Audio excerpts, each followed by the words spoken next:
सुमित्राताई आज दुपारपासूनच खूप अस्वस्थ होत्या. घरातील कामात देखील त्यांचं लक्ष लागत नव्हतं. नेहमी अगदी प्रेमाने सर्व काही करणारी आपली पत्नी इतकी अस्वस्थ झालेली पाहून शामराव देखील काळजीत पडले. खरं तर गेले 4 महिने या उभयंतांनी घरात काही गोडधोड केले नव्हते का कुणी नातेवाईकांकडे गेले नव्हते. सुमित्राताई आणि शामराव हे सुखवस्ती कुटुंबातील जोडपे. लग्नाला 10 वर्षे होऊनही घरात पाळणा हलेना. अपत्य प्राप्तीसाठी नातेवाईकांनी थोरा मोठ्याने सांगितलेल्या प्रत्येक गोष्टींची त्याने मनोभावे पूर्तता केली. शेवटी वर्तमानपत्रातील एका जाहिरातीने त्यांचे लक्ष वेधले. आता हा शेवटचा पर्याय म्हणून त्यांनी डॉक्टर पाटील यांच्याकडे उपचार करण्याचे ठरविले. आणि आश्चर्य म्हणजे अगदी पहिल्याच महिन्यात त्यांना गोड बातमी मिळाली. त्यांच्या आनंदाला पारावर राहिला नाही. मोठ्या कौतुकाने बाळाचे सर्व काही केले. स्वराज हा त्यांचा एकुलता एक मुलगा, त्यांचे सर्वस्व होता. दोघांच्याही प्रेमात आणि संस्कारात स्वराज वाढत होता.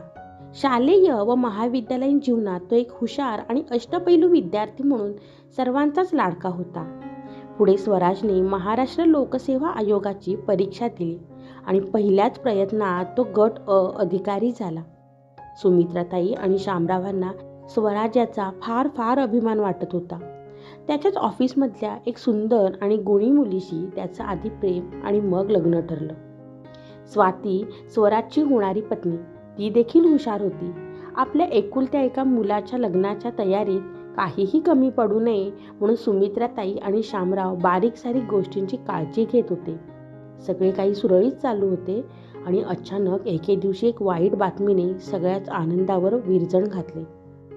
स्वातीचे एका अपघातात निधन झाले. स्वराजला या बातमीचा इतका जबरदस्त धक्का बसला की 4 महिने तो अबोल निर्विकार झाला होता. मानसोपचार तज्ज्ञही त्याच्या या अवस्थेपुढे हतबल झाले. सुमित्राताई आणि शामराव फार खचून गेले होते. पण अचानक एक फोन आला. पलीकडून एक मुलगी बोलत होती. तिने स्वराजला भेटण्याची इच्छा व्यक्त केली होती. फोनवरील त्या संभाषणाने सुमित्राताई अस्वस्थ होत्या. कोण असेल ही मुलगी? हिला स्वराजला का भेटायचे आहे? या विचाराने सुमित्राताई बेचैन झाल्या होत्या आणि म्हणूनच सकाळपासून त्या अस्वस्थ होत्या. फोनवर सांगितल्याप्रमाणे ती मुलगी घरी आली. येताच तिने सुमित्राताई आणि शामरावांना वाकून नमस्कार केला. सुमित्राताईंनी चहा केला. चहा घेत ती सांगू लागली, मी स्नेहा कुलकर्णी. गेली 2 वर्ष हृदयविकाराने आजारी होते. हृदय प्रत्यारोपण हाच एकमेव उपाय डॉक्टरांनी सांगितला होता. हृदयदाता न मिळाल्याने माझी जगण्याची उमेदच संपली होती. पण 4 महिन्यापूर्वीच आमच्या डॉक्टरांचा मला फोन आला. स्वाती जोशी नावाची एक तरुणी आपले हृदय मला देणार होती. ती अखेरचे श्वास घेत होती. तिची शेवटची इच्छा म्हणून मला तिने भेटायला बोलवले. तेव्हा शेवटच्या क्षणी स्वातीने मला स्वराजविषयी सर्व सांगितले आणि या जगाचा निरोप घेतला. माझ्यावर यशस्वी शस्त्रक्रिया झाली आणि स्वातीने मला नवीन जीवदान दिले.